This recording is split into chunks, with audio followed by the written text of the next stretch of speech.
I'm recording too. Hey, everybody, welcome back to another episode of Boomers Talking to the Coomers and Zoomers. I'm here as the resident boomer in chief, and I'm here with a guy who has interviewed me in the past. Now we're doing kind of a simulcast where it's presumably going to go on both of our channels, so it's twice the exposure as we expose ourselves to one another's audiences. Garrett, how you doing? I'm doing pretty good, man. How are you doing? Pretty good. So, should I take the lead with this? Should I steer this conversation? Yeah, you got it.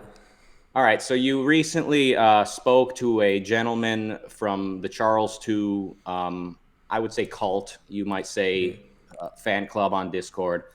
I thought you did a pretty good job. You Thank you. know, I thought you made some points. Um, and then I made a video responding to that, which I thought I did a pretty good job.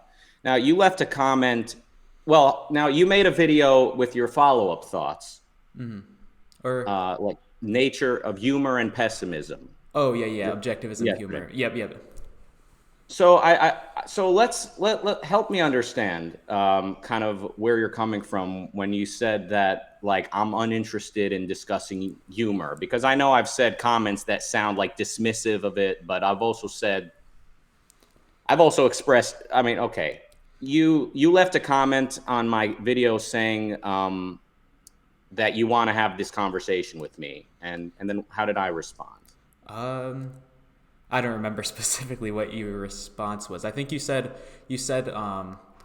like you were interested in talking about this sort of thing. I don't know. My issue was in the video. It seemed like you were kind of dismissive of the way that I was like defending your humor and like siding a lot with Getsui in a lot of the comments that I was making. Yeah, I mean, I think I did say something like, people who stick up for me are sometimes being just as rationalistic. Yeah. So I understand where you're coming from. I don't.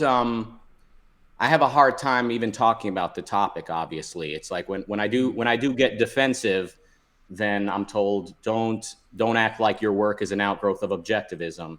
Yeah. And then when I just say, "Hey, look, it's funny because it's funny. I don't know what else to tell you." Now, now I'm being subjectivist. So it's a bit of a difficult situation, but I suppose one could say, "Well, just don't make this comedy in the first place and be a better person." That might be something. Nah, I Somebody definitely, would I say. definitely like the comedy. I think, I don't know. I felt like there was an extent to which you were like sometimes somewhat mischaracterizing what I was saying because I was making it because you were basically saying like I was arguing that you were like creating this humor to like to go against racism. I don't think that's why you're creating it. Like it doesn't.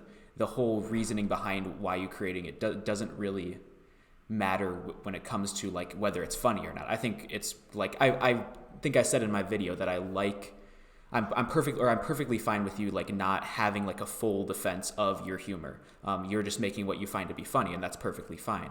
But the whole like it's just funny because it's funny also seems a little subjectivistic to me. I There's two things you just said. I agree that I was a little bit too I reacted a bit too strongly to you, and I projected a bit by saying that you were saying something you weren't. You said something eloquent, which was that I create these characters, right? I thought that was yeah. very bright, and that's another example of of you or another audience member being better at like defending me than I typically am because I don't really think so much about this bird's eye view of what I'm doing. But but I think you're a bit. I think you're being a bit unfair saying that I'm subjectivist about this or that I'm just uninterested in the topic as such. I mean, I remind you, this was after sitting for an hour watching you interview, the cardinal of the child molesting pope that molested me, and he's sticking up for the pope, and I was a little bit worn out, and I was just like, look, it's funny because it's stupid. That's Yeah. all I've Oh got no, to say. actually, I liked the whole comment. Like it's funny because it's stupid. Because I think that sort of like that kind of integrates well with my whole sort of philosophy regarding your humor. I guess because um, like you create these stupid characters, so to speak, like these characters that are like don't make a lot of sense in reality because it's just strange to think of a lot of these things. Like the whole idea of like Hitler coming back and apologizing. that just seems absurd. That seems dumb, and like the whole idea of that Mhm. existing just seems. So I get like I like the whole like comment like, oh, it's funny because it's dumb. I thought that was good on your part. Yeah, I think the Animaniacs would probably be my most biggest influence. The more I have thought about kind of where did I develop this sort of perspective, this way of doing things. I think the Animaniacs is sort of like the biggest influencer. So it's funny because it's stupid is something Yeah. I've heard said about the Animaniacs, and I think that tends to be why what I do is funny to me because it's stupid. Um, Hey, look, I mean, I think your comments about in defense of me, or even whatever you said about me, I mean, or about my work, I think we're fairly bright. I did misspeak a little bit in treating you like this archetypical um, rationalist who's just like overly intellectualizing something that's kind of more easy to look on the surface. So by me saying that, oh, people do this thing, oh, he's trying to fight racism. You never said that, so I was a little bit out of line in characterizing you that way. Yeah. I think you were a little bit mischaracterizing me when you said that I say my comedy doesn't need justification. Though Yeah. I did say, I like defend myself to who, which I think was kind of like to who, you know, like I'm not trying to impress this community. I'm not trying to virtue signal. Yeah. My audience doesn't need to see me as this infallible um, heroic figure like Charles needs his audience to see him for anything he says to land. Yeah. I'm sort of on a journey with my audience, and I'm sort of exploring things with my audience, and I'm sort of just kind of doing it for me. Um, and I admit errors, I think, when I make them. So I think it was a little bit. I think you focused a little bit much on this this position that I supposedly have, which is that comedy needs no justification, or that Yeah. there's nothing to explore, or that I'm not interested in exploring that. I think it was a little bit taken out of or dropping context, Yeah. just a Yeah. little bit. Again, we make mistakes. I think it was a mistake. You can, I guess, reflect Yeah, on yeah. that. I think if I guess there might have been an extent to which I was like too harsh with that regard in that video. I don't know. I wanted to mention that to somewhat, but I know I guess I don't know. I think in the video too, I said like he seems like he's honest. Like he seems like he wants to like talk about this sort of thing, this sort of stuff with comedy. Or like try to like understand this justification.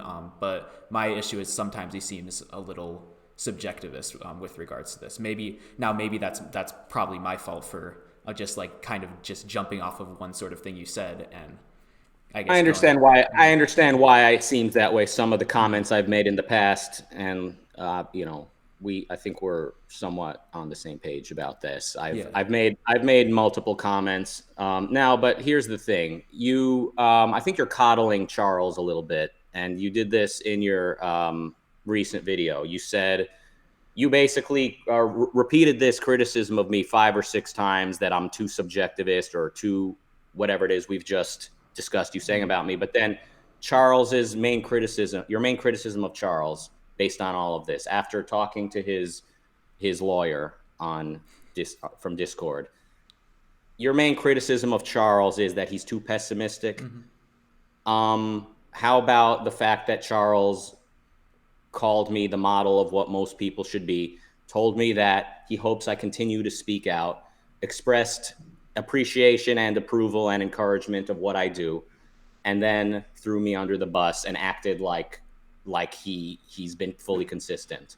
He's an absolute oh sorry, there's like people doing construction outside my window over here.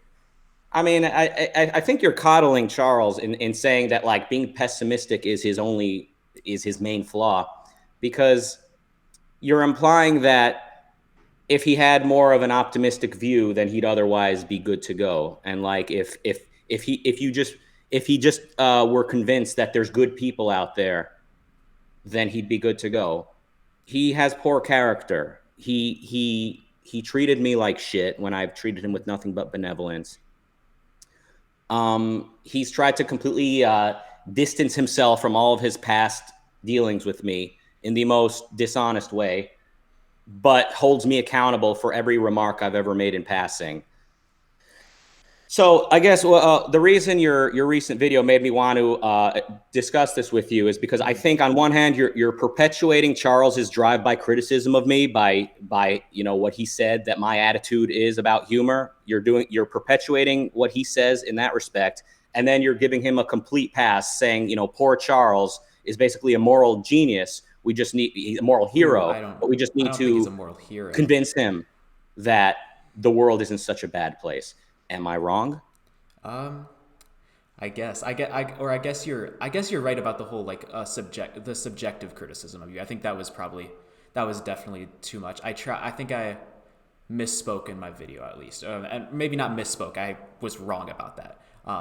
And I think I need I tried to like I tried not to be super like strong in that criticism because I know like I tried to like what's the word I'm looking for? Like qualify that statement, saying like, no, it seems like Rucka is interested in hearing me talk about his humor. He seems interested in like talking about this sort of stuff, and he seems interested in like hearing an actual defense, like from my conversations with him. So I don't know. I think it's possible that I was too harsh with regards to the criticism on like It wasn't so subjectivism. harsh. I mean, it was sort of like you were taking both sides of the same issue, saying that on one hand I do this, on the other hand I don't.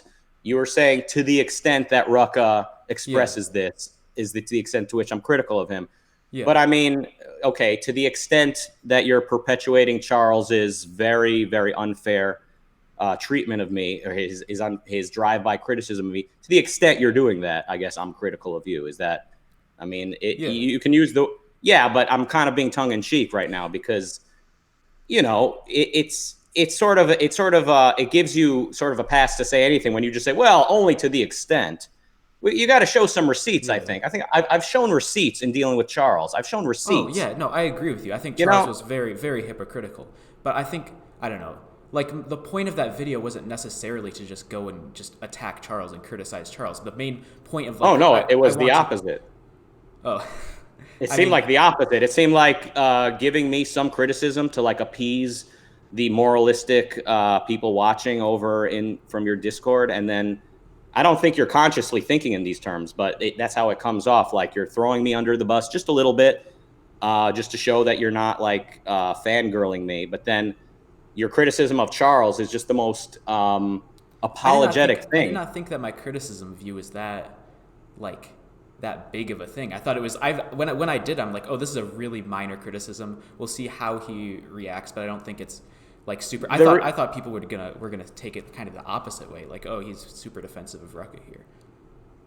Yeah, I mean the reason your criticism of me, I think, rubbed me the wrong way. In addition to the fact that we recently discussed that we can talk about humor together and comedy, and that Yeah. I've shown you, let's talk about this. So then to get on YouTube and say that your criticism of me is that I'm not willing to talk about this, I think was a little bit Yeah. misplaced. But then on top of that, then you proceed to basically perpetuate Charles's narrative further, saying that yes, Charles is basically fully integrated. Yes, he's he is the hero that we need. But if only we can just get him to be more optimistic. Charles has shown extreme dishonesty. He's extremely evasive. He is a Yeah, basement dweller. I mean, I think the reason he's a basement dweller is because of his. I'm trying to look at like what the root of what makes him so bad is, and I think pessimism is a really, really negative thing. I don't view it as just like this. Oh, we just got to make him see that this world is a better place. No, I think we got to make him like see that people are better people. Like he has these really Okay, these really low views of other people, which makes him kind of stand on this like this pedestal kind of and just look down on everybody and like backstab his friends and do things like that. So I think the pessimism is a major issue. I think that's the root of his yeah, but why problem. does that? Okay, thank you for clarifying. Now, why does pessimism make somebody backstab his friends?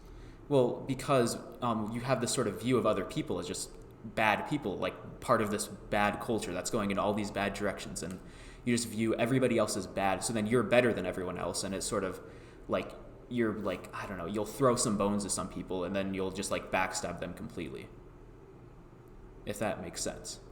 Yeah, it does. I mean, I think how somebody becomes so insecure and so evasive is maybe pessimism is sort of at the root of it at bottom. I think it ultimately boils down to very early life mistakes, like kind of misdirection, like, which is a fascinating issue, which, we'll be able to discuss in future decades, I think, better than we do today. Yeah. Um, but the essential with Charles, the way I see it, is he leads with his insecurity. He doesn't want to acknowledge the fact that he's unlikable because of how arrogant and pompous he is. He likens himself to Ayn Rand, and he doesn't behave like she does. She was a very grateful person. She took initiative. She created wonderful things, and I mean, and she didn't brag. That's the thing. Rand doesn't brag. The closest thing I could think of to what she did is she wrote an essay called "Why I Like Stamp Collecting." That's like the most quote close to navel gazing thing I can even think of. And I'm sure I haven't even read it, but I'm sure like everything she's written, there's a lot to take from it. But compare that to just Charles talking about his, what he likes and what he's into. Like he's such a fascinating person. But here's the problem with you. I think trying to convince him that there's good people out there. Like, why would these people want to be around him? Why would a girl like Charles, when he is such a negative creep? I think you are somewhat coddling him. Now, like I told Bonar, who I spoke to recently, and that conversation will be on my channel soon. Brian Bonar, that's his real name. That's his Christian name. Yeah. It's very hard. It is very difficult when dealing with someone as intellectual and as powerful as Charles. He presents himself as the voice of objectivism. I was going with the program for so long, and I did continue to voice my concern to him. I wasn't a coward like him, but even so, I was sort of joining his cult, so to speak, in that I was continuing to follow him to the edge of the earth. Looking at his criticisms of others and not always taking it with a grain of salt. So I understand how difficult it is, but with all that being said, I think you are really kind of you're sort of giving Charles a different set of rules as you give everybody else. I don't think there's too many ways to respond to Charles throwing me under the bus the way he did, or the fact that he paints himself as a victim and calls himself a languishing pariah without even leaving the basement. That's the way that I see it today. To say that he's just too pessimistic, Well, I think that's the root of all those things, because like when you're so pessimistic about other people and you think other people are so bad and negative, you're going to like make yourself into a pariah. You're going to like view yourself as superior to everybody and push away everybody else and view them all as nobody. Why are other people so important to him if he's first-handed? Why is the state of the culture of such concern to him if he's first-handed? The answer is that he's not. He's a very, very superficial person, as we've seen play out. He's also very accomplished intellectually. I've seen people try to like downplay his intellectual caliber, which I think is wrong. I disagree with them. But I mean, why would being pessimistic about other people stop him from making the product that he wants to make? Why would it stop him from producing more content so that he can develop his skill, get better at it, produce it, learn as he goes, and make more money? Like, why would the state of the culture and how his kinds of people don't exist, why would that matter so much? I mean, he would always say like, "Oh, I don't think anybody deserves this," which is, I guess, part of that whole pessimism thing. Yeah, but like, why is that his problem? Like, why would he stop working? Why would he slow down his output because of other people being unworthy? I mean, his mission in life is to, his purpose is his moral calling, isn't it? I mean, do I look out at the world and decide if people are worthy of me, entertaining them, or am I just too busy making my own work? I mean, Yeah, so I think he's second-handed in that as well. I think that's a very second-handed approach to looking at things too. If you're gonna let how other people view your product affect whether you do it or.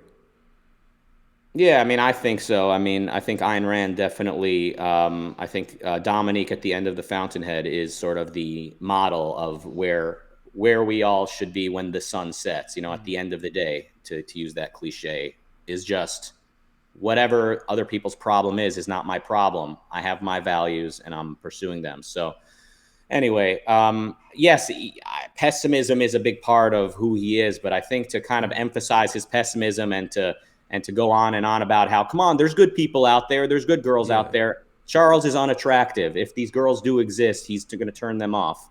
And when I did my video on addiction, responding to Charles, I asked him, I So, but said, like, why is he unattractive though? Why would you like what? because because girls don't like negative creeps that make themselves a Yeah, victim. I mean, negative. I mean, like nobody likes that. a Nobody. negative. Yeah, a negative creep who makes himself a victim. Doesn't that seem to stem from pessimism as well?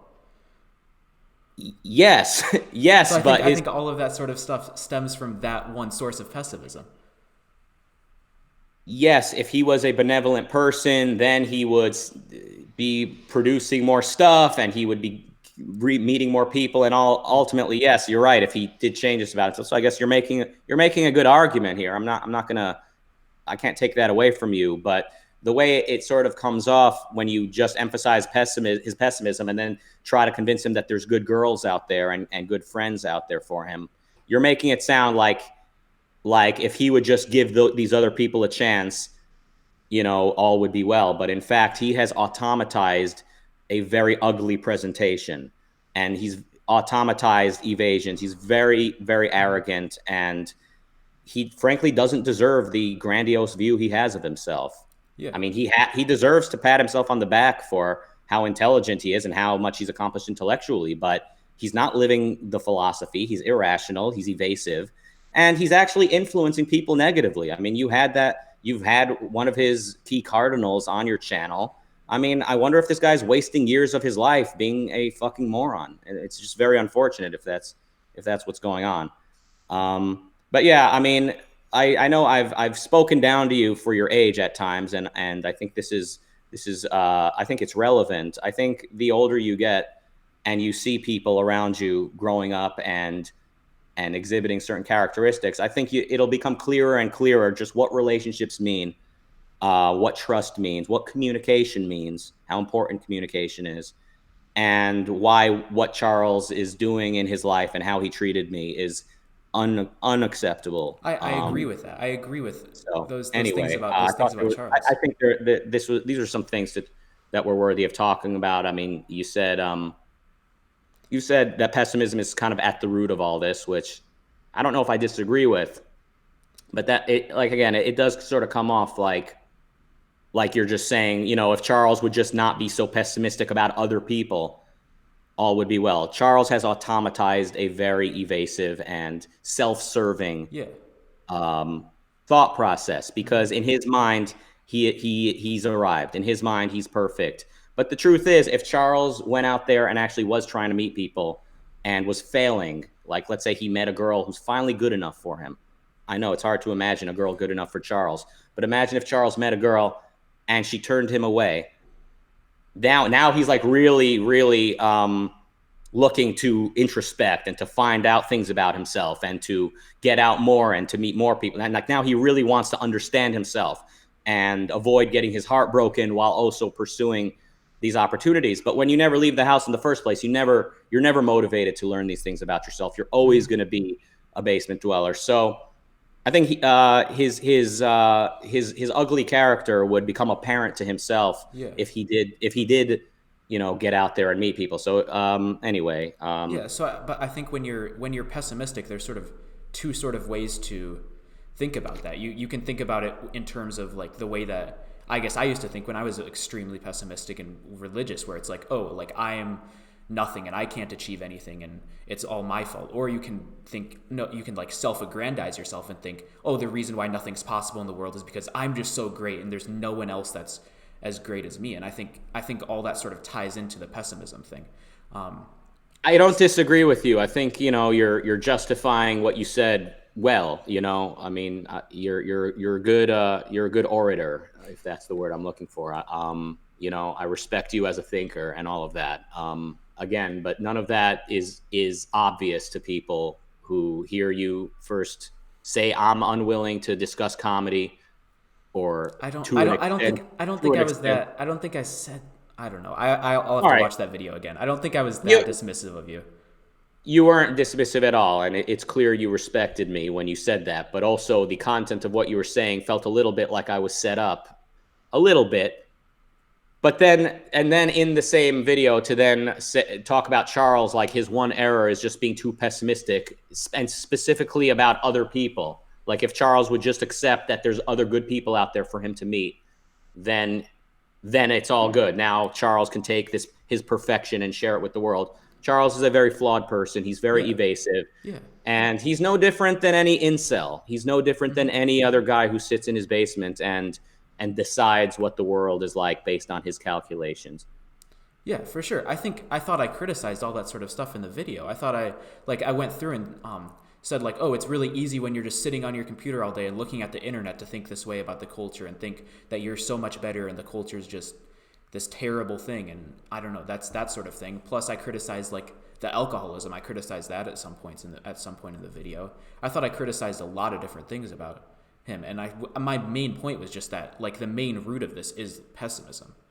Yeah, good point. You did say that. You said it's easy when you're sitting at home to think that, but yeah, it again. I mean, I'll just repeat myself. It comes off like you're saying ultimately when you factor in how many times you repeated one thing and versus another, it does seem like you're basically emphasizing that Charles needs to be more optimistic about meeting good people, and then all will be well. Where in fact Charles needs to take a look in the mirror and be an honest person Yeah. and not behave like a cunt.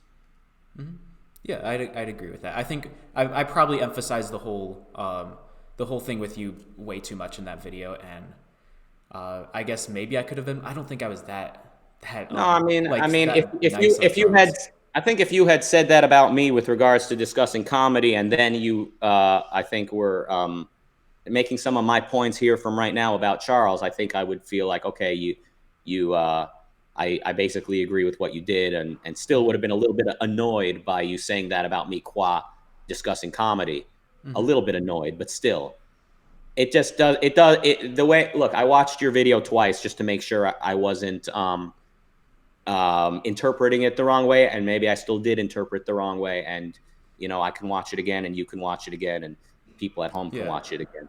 But it does, to me, it came off like I'm unwilling to discuss comedy, and Charles just needs to be more open-minded about the people that are out there, as though Charles's inner world is basically perfect, and it's just a matter of him accepting that there's opportunities for him out in the world. I thought, it's just how it came off to me. I know maybe that sounds subjective is when I use that language. Well, that's just how I took it. But anyway, that sort of prompted me to want to have this conversation with you, since we've been talking about following up our last conversation anyway. Yeah, for sure. Um, so there's that. Now another thing you said was that most people are either drifting or depressed. Um, Yeah. I think you're not exactly wrong, but I think you're not exactly right either. Because like, what gives you like where's your evidence of that?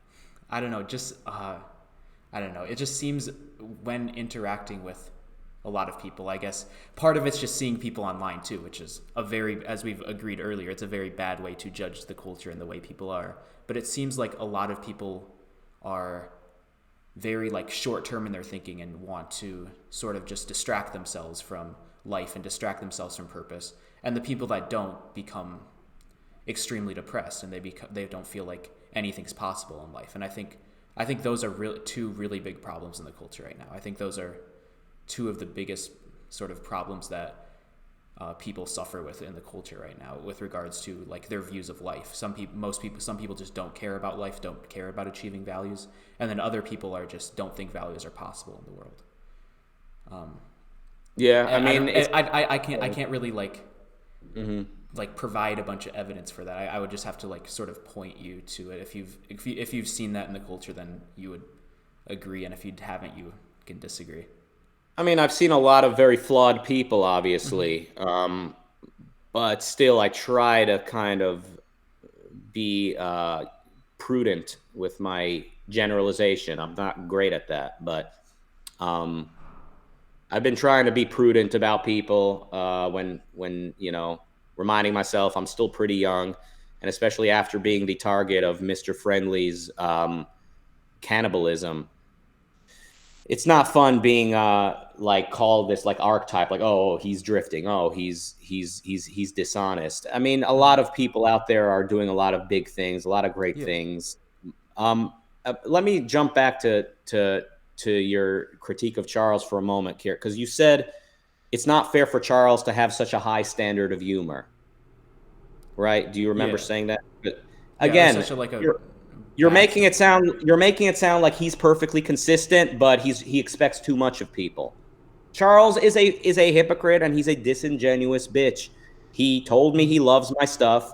He enjoys various comedians and stuff that are completely non, life affirming and romantic. He's an absolute hypocrite. He absolutely loved my stuff. He probably still loves it. He probably still enjoys it on the sneak.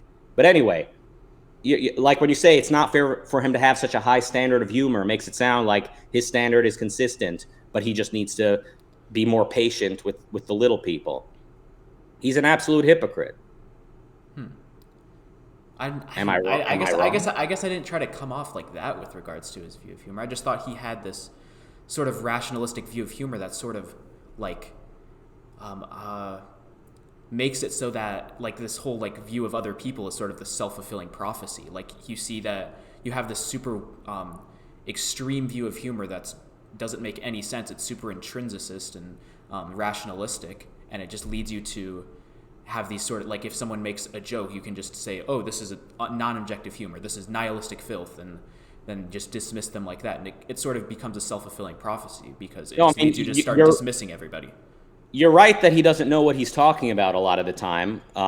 But that's not the point so much with humor, which he's contradicted himself. On one hand, he's reached out to me and told me how much he enjoys my work. On the other hand, he is saying, I think it's nihilistic filth. I would never, you know, like lie about that. However he put it, like if he were asked about it, he would answer. He said, but Yeah, it just never came up. It just never came up because we never had time to get to it. We were always talking about other stuff. oh yeah, he's definitely a So dishonest hypocrite. I mean, I don't. That wasn't my whole goal. My goal, like that's been talked about quite a bit. My goal was more to look at sort of the yeah. underlying psychological thing to kind of like not just talk about him, but talk about like flaws that I see that happen with like other people with regards to this same sort of mentality.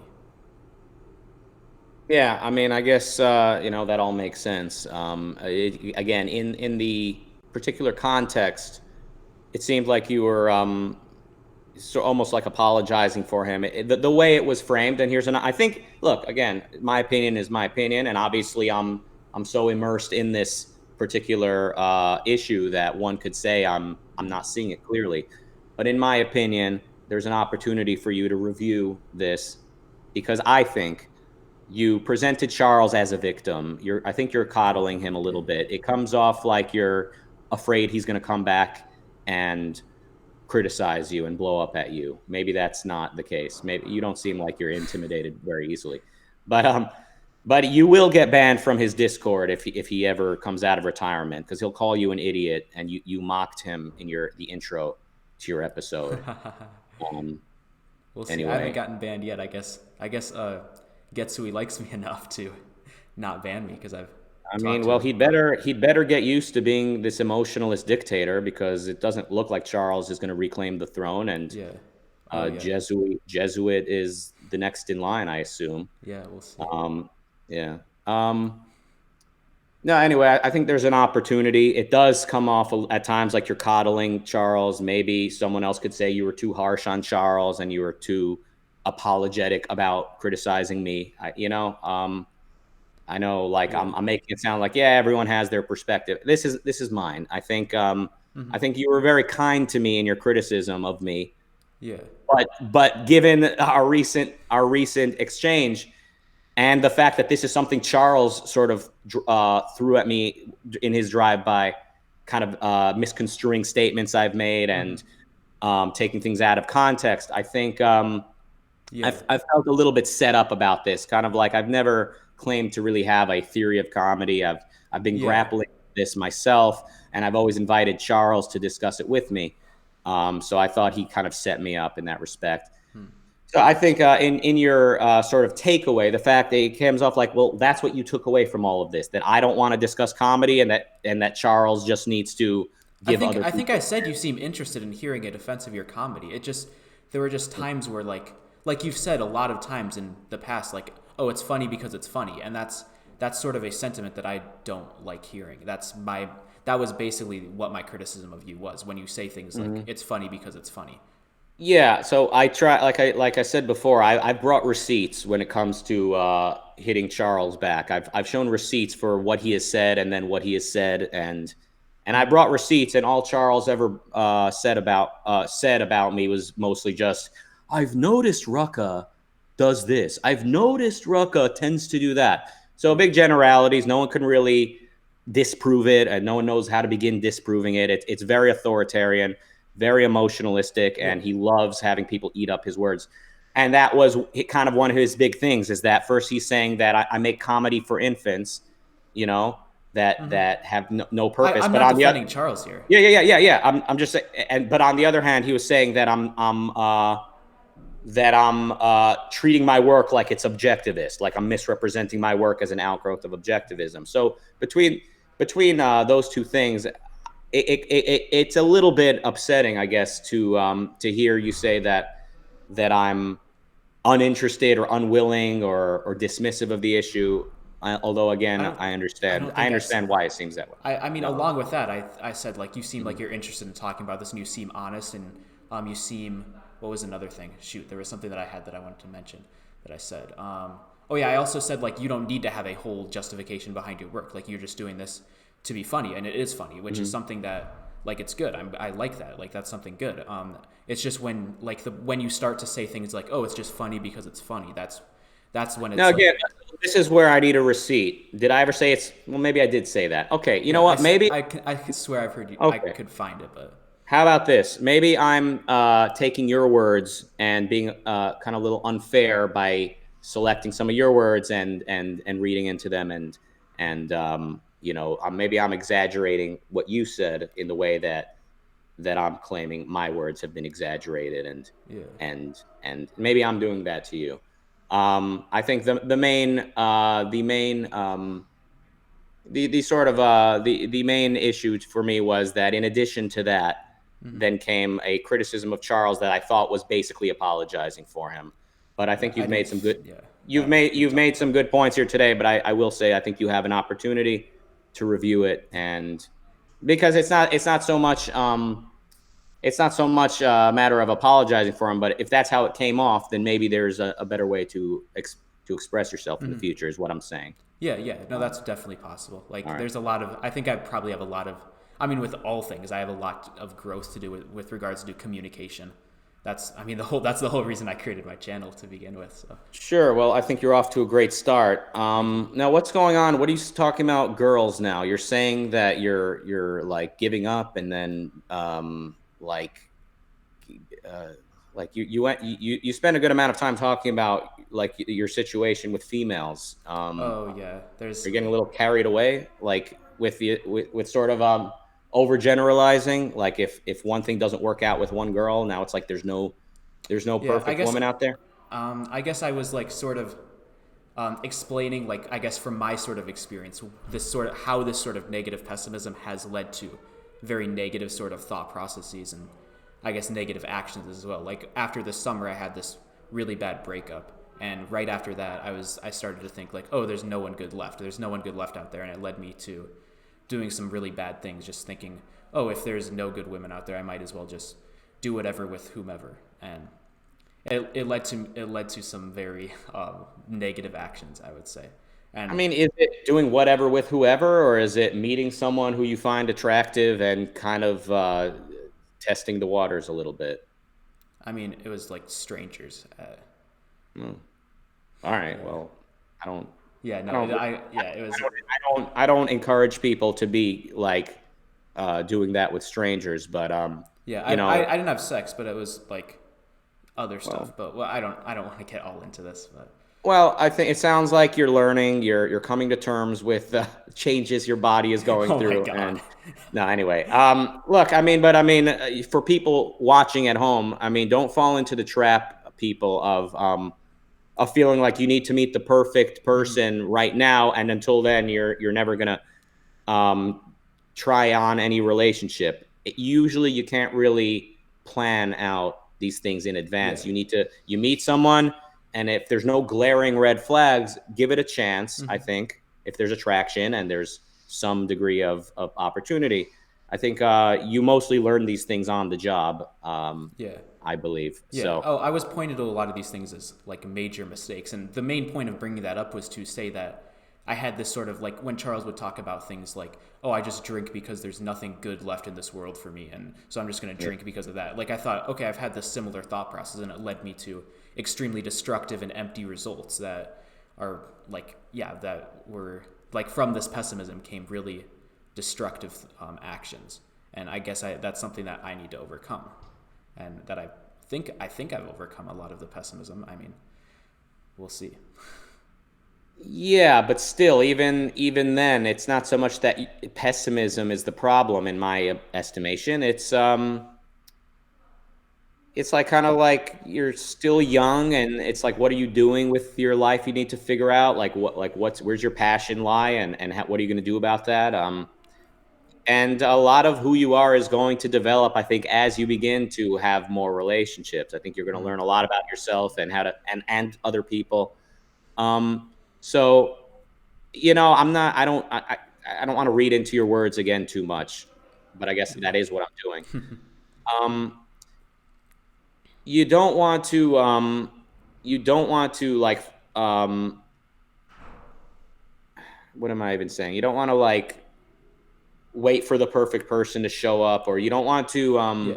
try. You don't want to convince yourself that like you have it all figured out before you've begun living. That's the thing. I think experience and induction is where it all really takes place. Yeah, for sure. Yeah, I think my issues have been largely thinking that there is this sort of like perfect person out there, or like that there is, or I guess that there isn't like this the ideal woman that I want. That person doesn't exist, and that's a big problem. I think that leads me to a lot of just sort of just like giving up sort of things, like what I mentioned in the past. Yeah, and it's not only that you want to form the type of character and virtues that a person is attracted to, but one of the Hmm. things you have to offer a young lady when you do meet her is confidence and a certain degree of experience. That doesn't mean you need to collect experiences just for its own sake, but I mean you do. I don't. I Yeah. just mean like you're comfortable and you know what you're doing, Oh and yeah. that's something that's something that you have to offer. So I definitely appreciate the mindset of a selector, you know? So whether it's you, whether it's Charles or anyone else saying, I'm the selector, I'll decide who's good enough for me. I think that's the that's the winner's mentality. But Yeah. at the same time, you want to keep in mind asking yourself, well, what do I actually have to offer these people out Hmm. there? What is it that I bring? And um, you don't want to get ahead of yourself. You want to be the type of person who gets out and learns and develops skills and experiences when you do meet this type Hmm. of special person. Anyway, Yeah. what else? Yeah, what else has been up, Uh, what or any other else? thoughts you have, or Uh, whatever?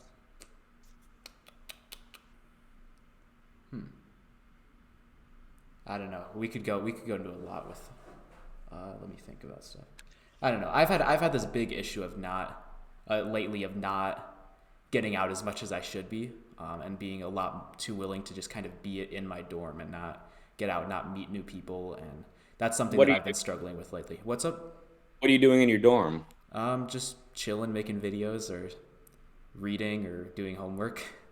Not much. Well, that is something. It's not much really. You're in your formative years, and Hmm. you're learning. You're collecting a lot of knowledge, and you are developing a skill. So I think maybe an extra day a week of getting out and being around people could be Yeah. wise. Oh yeah, no, for sure. I think I've started trying to get back involved in different clubs because at the beginning of the year I was like trying to get involved in every single club, and then I just was like, I don't want to do any of this anymore, and I just dropped like all of them. And it's like, oh no, I got to start getting back involved in stuff because now I'm not meeting anybody new, and when you're not meeting anybody new, how are you going to meet like the girl that you want? And this is that I don't know. That's kind of a big motivation for me, I guess, meeting new girls, and because Yeah. I haven't been doing that a lot lately, and Well, it has led me to being somewhat pessimistic.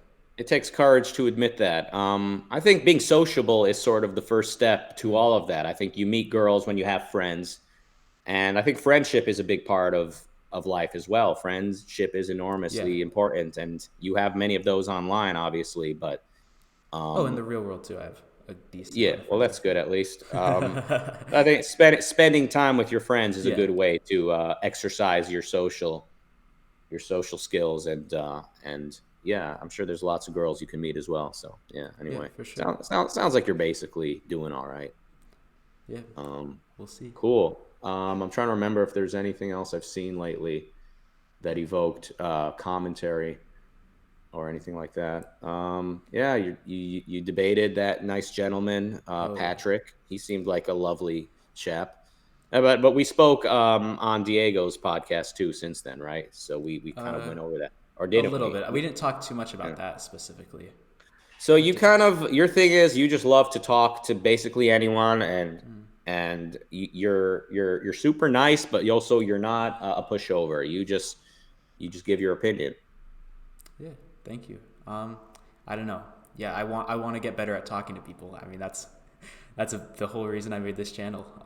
Or that's a big part of it. I mean, if you look at like a lot of my like the purpose of this channel, that was my first video I ever made, and I came on, it was probably like my fifth or sixth take because every time I had like one little stutter that made me want to restart, but and then I would just talk about like, yeah, I want to get better at I want to get better at talking, and then yeah.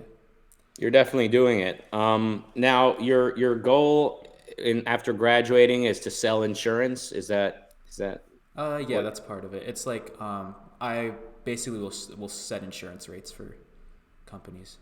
what made you select that? What Um, made you drawn to that? So I guess, well, the first time I heard about that career, it's called an actuary. But the first time I heard about that is when my mom mentioned it because I used to like try to analyze basketball statistics. So I'd make these big spreadsheets with all these different basketball players with this list, and then I'd put in like their points per game, assists per game. I'd like add it or sum it or what not add or average them all, and then like try to find some total that would like basically calculate their points versus the average and give basically find. I guess nowadays I know it's like called the Z-score basically for all these things added up, and then um, get this sort of total and basically rank basketball players like through statistical means. And then my mom saw that and she was like, "You should be an actuary because I mean that's what actuaries do. They work with spreadsheets and move around numbers and move around data and do stuff like a lot of math and data and stuff to set insurance rates." And yeah, Pretty cool. So you're the guy who's drawn to that. I've never really met yeah. anyone who wanted to do that. Oh yeah. Who's like that's their calling, you know? Like Oh yeah. I was cutting out pictures of magazines and taping them to paper and writing like funny captions and stuff like Yeah. that. Like that's like what I was doing as a kid, Mhm. writing parodies and stuff. You were the guy who was doing this as a kid. Yeah.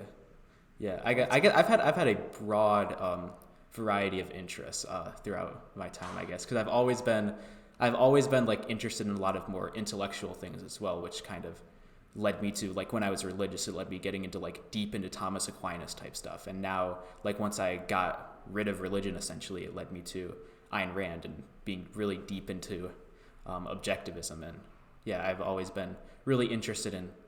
I guess I've been writing my journal for like 3 years now and keep like journaling all the different thoughts that I've had. And a lot of my old journals are really interesting to read because there's some depressing stuff in there, but also like intellectual religious type stuff in there as well, which is fun to read sometimes. Um, yeah, and very I used to write music to it sometimes, which was cringy, but It is the way it is. Is it cringy or is it bad or what makes you Um, say? well, it's really like, do you know who NF is? Yeah, the rapper. Yeah, I basically Detroit. was inspired by him. So, He's from Detroit. Detroit is yeah. the city of the white rapper. Oh yeah, Eminem and then NF. And And Kid Rock, and I don't know if you'd call me white, but I'm oh from yeah, Detroit. There's a lot of others too. ICP, Insane Clown Posse. There's countless. yeah, It's like the white trash rapper capital for sure. yeah, Uh, there you go. Yeah, NF, like he just repeatedly talks about like breakups and broken hearts, and yeah. See, that's that's kind of what my sort of music was then too, and it's yeah, very sad stuff. I was a really edgy, depressed sort of kid. I guess maybe not edgy. Well, kind of edgy. I don't know. I liked your hey, music. you're edgy. You're edgy. All right, trust me, Oh because yeah. I'm edgy and I know edgy. Very cool. All right. Well, anything else to talk about, or Uh, I don't know. Anything you wanted to talk about? I think I got a lot off my chest. Thanks for going there with me. Yeah, that's good. It's good to talk some of this stuff out because I think we had some sort of I don't know we had some miscommunications or misinterpretations. Yeah, Um, and I hope I people hope you got please. some value from hearing my perspective on Charles and stuff Yeah, too, even if you disagree. absolutely. And I think it was on me to reach out and have this conversation. Yeah, Is I think what people should do when it shouldn't always be public, obviously. yeah, for sure. But So, in this, what did you think about my sort of defense of your comedy? Like the idea, my basic premise being like the purpose of comedy is sort of deny metaphysical significance, the whole objectivist sort of interpretation, and then for me that takes the form most of the time of like absurdity. So for you, your comedy, you seem to create this sort of absurd, stupid type of characters that are like seem so Mhm. strange, seem so out there, and then you just laugh at them because they seem unreal. What do you think about that sort of? You're not wrong. I think a way I think of it is just I'm saying something that isn't true. You Yeah, know, the fact that it's not exactly, true is what makes. exactly. But it's not just that. Oh, blacks never do this stereotype. So by me voicing the stereotype, the joke is that this never happens. No, it's more like I'm taking something and exaggerating it, or I'm Oh yeah, yeah, taking something that you're not supposed to say. Something that's in the culture that is very impolite and very unaccepted in polite society. And I'm like going there, and they're like, "Oh no, yeah, why is he doing this? No, this is so unnecessary." He's not only yeah. going there; he's making Oh yeah, a musical piece out of it. And I think oftentimes from this exercise comes something that is sort of deep in a way, like a Geek Squad from Discord actually brought up what the black says, which me and Charles and yourself have all voiced that we love yeah, in those exact words. Um, and I think that song in particular, it's so well written that, and then the line will always blame society. Nothing's your fault. Nothing's your yeah, fault. I mean, that reminds me of a certain philosopher I used to know. That's like a powerful climax to that song, like it can apply to more than just this, caricature of a black man. It's powerful words talking about blaming society and never taking personal responsibility. So, yeah. A lot of your music seems to have like a sort of deeper thing along with these like absurd characters. My favorite song is personally is "Treat Jews Better." I just thought the whole idea of like Hitler coming back and being like apologetic towards the Jews and like, bro, just like let me come back, I'll treat you guys better, and it's just yeah, yeah, it's interesting how much people love. I've done other Hitler impressions in older songs. People love these so much, which is interesting to me. I mean, Hitler and the Nazis. They're like the only barometer we have in today's culture for good and evil is just Nazis versus non-Nazis. Nazis versus the opposite. That's all like in the culture. Now, it is true Nazis are very evil, but I think obviously like Rand offers a better moral barometer, rational, pro-life, rationally selfish, and all that. yeah, But people like Hitler in the culture is like he's a meme. He's become this character, this Yeah. sort of parody of himself. Yeah, it is interesting how much people enjoy that particular thing. Yeah, people like you and Charles too seem to really enjoy Treat Jew Better. Whereas for me, it's like I almost forgot that I even worked on that one as soon Oh as it's yeah. out, and then I check in. I'm like, oh wow, Oh yeah. so many views. And I think a lot of kind of deep thoughts sort of emerge from the subconscious just by following the process of kind of like, okay, what's funny or what should go here, and then you kind of get from there sort of a deep thought that that was unintentional. So I think part of my resistance to analysis comes from me feeling like, well, I never planned on that. It just sort of turned out that way. Yeah. I was just kind of following what sort of tickled me, and then I ended up with Oh this. yeah, So I mean it's that's the thing with art. It's not. It's like mhm. a objective sort of product. It's like out in the world, like regardless of what the individual creator thought. It's like sort of an interaction between the artwork and then this like individual who's viewing the art. It's objective in Yeah, that sense because there's like the aspect of reality plus the subject, which yeah. yeah, yeah. Well, I've got a rare, serious, dark, sort of poetic song video coming out tomorrow. The song's been out for a good 6 months on my one of my EP, the Fried Chicken EP, and then but it was actually written over a year ago. It was like not this past summer, but the summer before it is when I wrote it. Finally finished recording it and producing it around this time last year. I recall, Yeah. if I recall, around January of 2019. And then finally, the video is now done, illustrated by Bosch Foston, who did my Malevolent Universe video. Yeah, you put like a teaser up for that, right? Another song that Charles told me he likes, even though it's got the F word in it a lot, which I think degrades sex more than I'm comfortable with, but for some reason he liked. I know these passive aggressive things are just funny to me. I know I Yeah. sound like an ex girlfriend who just keeps on. No, the thing about Charles is you think you'll get over Charles, but then Yeah. but yeah, so Atlantis is coming out tomorrow. The whole timing was pretty funny because like I needed to like pick a release date, and I thought, all right, I'll make like a teaser for it, and Yeah, I I can saw have a that. picture of me. Like I'll call it this Valentine's Day because of the movie theater picture.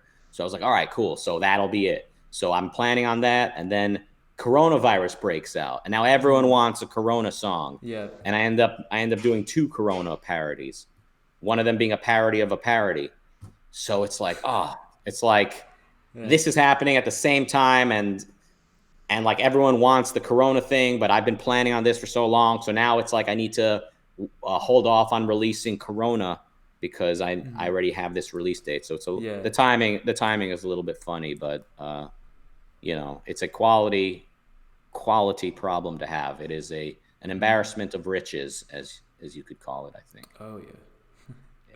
Yeah, I mean, you're amazing at creating these sort of these absurd characters. I don't know, just like when you're talking, sometimes you're good at that as well. Like you'll just have like these random characters that you create in your head, and then like have them talk for a little bit, and like even back when we were just talking, like the whole like the what was it, that like ex-girlfriend thing that you just did. Like you're good at creating these sort of personalities, and I think that is the essence of what makes your music what it is, and like so good. Oh, well, Like thanks. creating, I think sometimes people feel like I'm manipulating them. I think that might be sort of a piece of all this drama that took place. I think people might feel like I manipulated them, like I was playing a character and sort of this big meta prank I played on them. But like I'm not a good liar. That's the thing about me. Like I wouldn't cheat on somebody for a number of reasons. One of them being I don't want to have to try and lie about it. Like yeah, that's not one of my skills. So I just kind of you're getting like my stream of consciousness and this yeah. sort of yeah, you're getting these characters, but I think sometimes people end up feeling like I tricked them, like I sort of played a joke on That's them, especially interesting. Because especially someone who takes themselves very seriously could think I made a joke out of them. yeah, So there's another thing yeah, to think yeah. That's about, but interesting because I think initially, like when I like heard or realized that you were an objectivist and like you were interested in things intellectually, I'm like, what the fuck? This is the dude that wrote all these parody songs that I listened to, And like, That's a what the yeah. hell? People might think I'm being a parody of an objectivist too. Yeah, Like when I'm like someone might come across all of this and just think, oh, this guy really like he learned enough about objectivism that he can like play this character. this is a Um, long ass parody then. I mean, it would be quite poetic if the world is saved, sarcastically. Oh man, yeah, Yeah. Um, or if the world is ruined by me, wouldn't that be pretty epic? Like, what if objectivism has a chance, yeah. but because of my nihilistic filth being associated, And it nobody doesn't? accepts it. All the No, intellectuals who see it for the nihilistic filth it is just reject it. like no, like people reject objectivism because of its affiliation, and then the world does go to hell. Like, what if the next 1,000-year dark age is because of me? I mean, I'm not hoping that, but isn't that be pretty epic? Isn't that like pretty insane? Like for I for guess. for for the meme, if you got to admit. Destroy Western civilization for the meme. I mean, you got to admit it. It sort of integrates with this whole character Oh my that god. this whole presentation I've done. Like this guy just does not care. Like this guy just says what he wants, does what he wants, and let the cards fall where they may. And then the actual world itself is destroyed. It's pretty And epic. now you're unironically telling me your actual plan for all this, but we assume that it's a joke because look It's at all the more, meta yeah, irony. yeah, or not even really a plan. Just kind of like me with my recklessness and emotionally Yeah. driven choices end up like accidentally or inadvertently ending the world. Yeah. So not looking forward to it. I mean, hey, we're all in this together. All the But trends in the also, culture are bad. yeah, yeah. That's a Charles quote. Yeah, yeah. But I think my main thesis when it comes to all of this, like my bottom line, I think if people remember me for saying one thing, it's just that when you're passionate about something, when you really love your work, then the culture doesn't matter. And yes, politics have immediate consequences, and you are unable to predict cause and effect, and it stifles your mind, and it prevents your body from attaining its maximum health and all of these things. It's all true, but when you love your work and you're passionate about it, you just can't wait to get to work. You just can't wait to create and produce. Um, so the passion needs to be there, and I think Rand depicts that wonderfully in The Fountainhead, which is sort of like the guide to life, really, when it comes to Yeah. ethics. Both Absolutely. In Dominique as well as in Rourke. I think Dominique is a very important development. It's really sort of a story about her when you think about it, because Yeah. Rourke is sort of integrated from the start. He just has lessons to learn, whereas Dominique, she goes through a shift, and Yeah, it's you know, strange how people argue against Rand's novels by saying like, "Oh, these characters are unchanging and they're just these." Yeah, it doesn't. It just no. they haven't read her books. Yeah, they haven't read it closely. At least I know, like they could sort of say Atlas, because it's so long and most of the characters are either good or evil throughout. It's easy. It's not easy, but it's possible for somebody to kind of miss Reardon's development. Also, because Reardon is so kind of first-handed from the start as well. I mean, I know Yeah. that's not entirely accurate because he does learn something about himself, but in the Fountainhead, I mean, so Dominique goes through a clear shift. Winand, learns some very hard truth. It's a deeply psychological book. Yeah, and But then they the want to whole act like it's just Rourke and Toohey and yeah. Keating, and those are the only Yeah, I mean, characters. even Keating was interesting because I mean, he's obviously like consistent in his second-handedness throughout, but it's like you just see how his life just progresses, and it looks like it's going well, and then it just tanks. Yeah, absolutely. Well, all right. Yeah, Well, this was a good talk. yeah, for I sure. hope you like the way I've treated you. I like to be positive and treat people with respect. Oh yeah, for Uh, sure. I think it was good to have this talk. Cool. All right. Well, let's chat again at some point soon. And by the way, these premieres, are they really necessary? Like, do we need to see your video title and thumbnail a day in advance? Like, if it is interesting, I want to click on it right away. And if it's Yeah, not interesting, Does it all need to be a day in advance? Like, what is the mindset behind that? I don't know. I guess I initially created it and just would upload them immediately. Then I was like, oh, I'll just start uploading them at a certain time the next day, and it was like 3:30, and then I was like, upload, and then I was like, ooh, this Premiere thing. Maybe I'll try this and see if it gets my videos any more views than before. And then I tried it, Okay. and then I guess I just never stopped. So, I mean, I guess it might not be. I guess it's not bad because now it gets people. You've got a chat room there too, so you can have Yeah, like Discord for boomers like me, so people can be yeah, in the chat room chatting the whole time, and they don't. And so there's kind of like always action on your channel. That's yeah, pretty yeah. good. If it was if I had a bigger channel, I think it'd definitely be the Premiere system would be a lot better because of all, like, you can chat throughout it, and like I can interact with people in the comments throughout. Like I kind of did that to an extent in the humor video, and but I mean there wasn't that many people. There's not that many people who come to those premieres at the moment. So Well, keep at it, and with the yeah. mindset of success, it'll happen. Oh yeah. All Yeah, right. man. Well, I mean, anyway. I don't see the daily content streams stopping anytime soon, That's until I what's run out up. of ideas, I guess.